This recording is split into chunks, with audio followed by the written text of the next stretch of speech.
we either try and do something different, to try and self-organize Muslims, to represent ourselves better, to use our resources better, and to influence the countries that we live in better than we have done already. Guys, they're not even trying to hide it anymore. Honestly speaking, they're just letting you know what it's going to be moving forward. And moving forward is going to be more accumulation of power for Muslims. And they believe that fighting for the Muslim interest will benefit everyone else as well. And of course, we know that that's not true.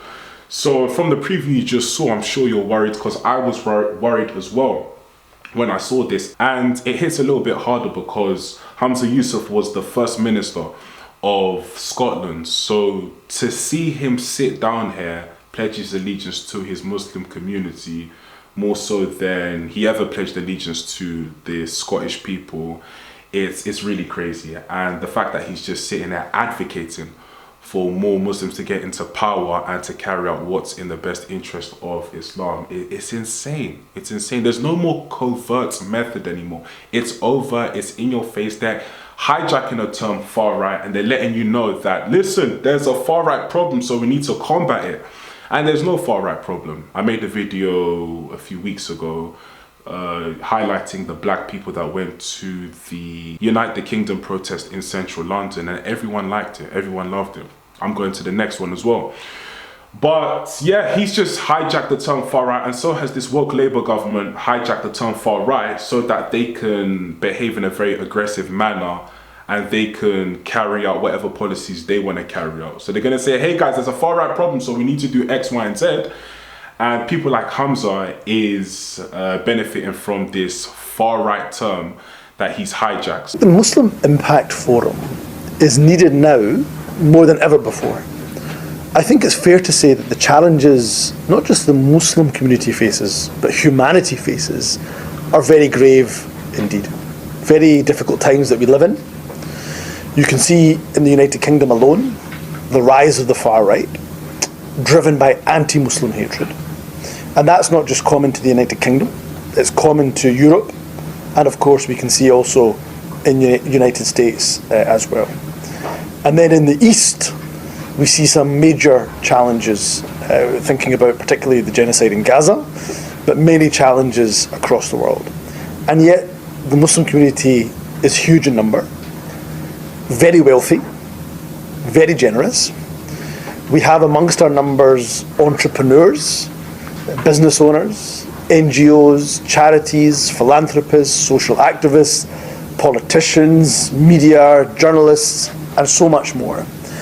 And the purpose of the Muslim Impact Forum is, how do we bring these people, how do we bring that talent together to say, here's the challenges we face and humanity faces. If we can strategically align our skills, our talent, then actually we can solve these problems to the betterment of the whole of humanity. And that's why I'm delighted to be a supporter, to be working with the Muslim Impact Forum.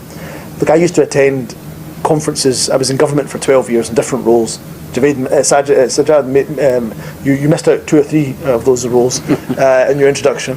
But I spent 12 years in government, and I attended conferences very regularly. And some of them were talking shops. You went there, you didn't achieve much. But the Muslim Impact Forum this year in April was the very opposite. It was a forum where people took action. And that's why I'm very pleased to be able to support it. I don't know if you have it, because you were there obviously at the forum as well. Yeah, I had the pleasure of being there last April, and the forum, for me, my first experience, was quite a rare and unique opportunity to see what was over 250 people from across the world come together, all with one purpose, to see what we could do collectively to try and improve the lives of Muslims across the world, but not just for the Muslims, because as Muslims we believe what's good for Muslims is actually good for everyone. Yeah. That's the prophetic tradition that we believe in, and that's our mission.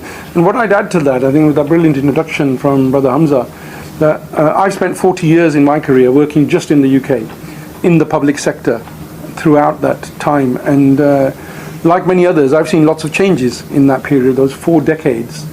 And I would say hand on heart now that we are at a tipping point in this country, and it's reflected in other countries as well, where we either try and do something different, to try and self-organize Muslims, to represent ourselves better, to use our resources better, and to influence the countries that we live in better than we have done already.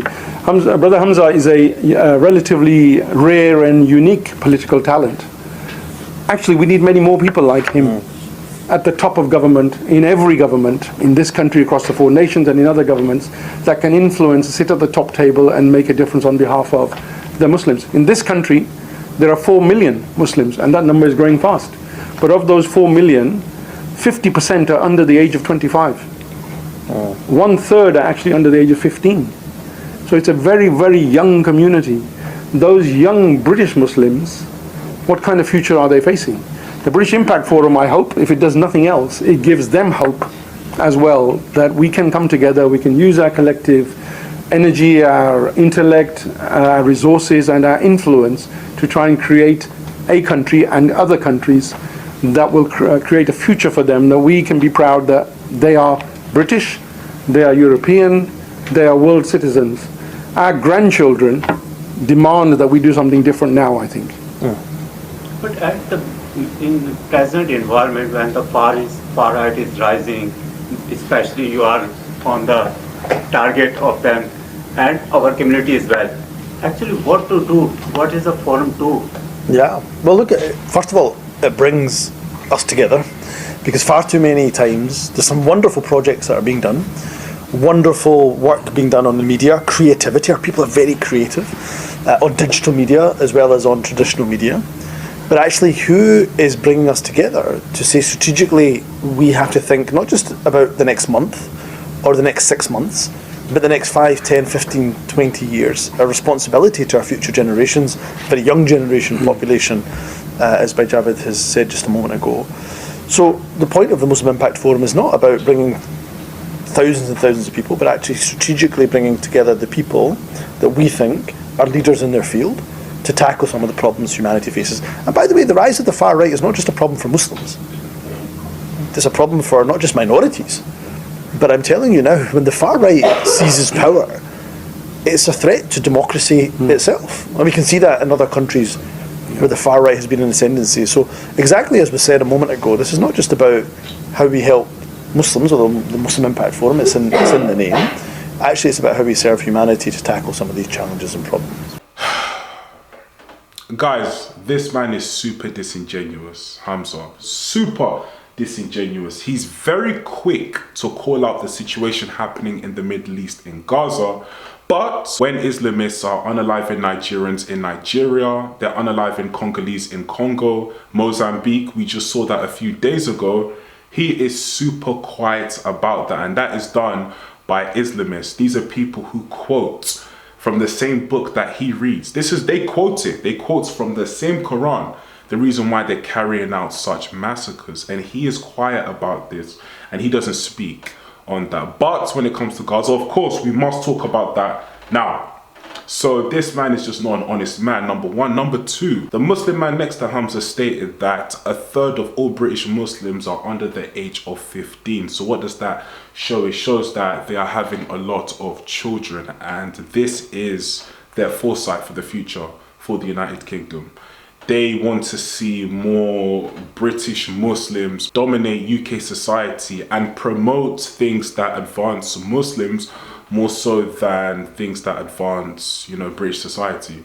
UK was built on Christian values. Very simple. Christianity, Islam doesn't go hand in hand. I'm sorry. Jesus, Muhammad, 2 different people.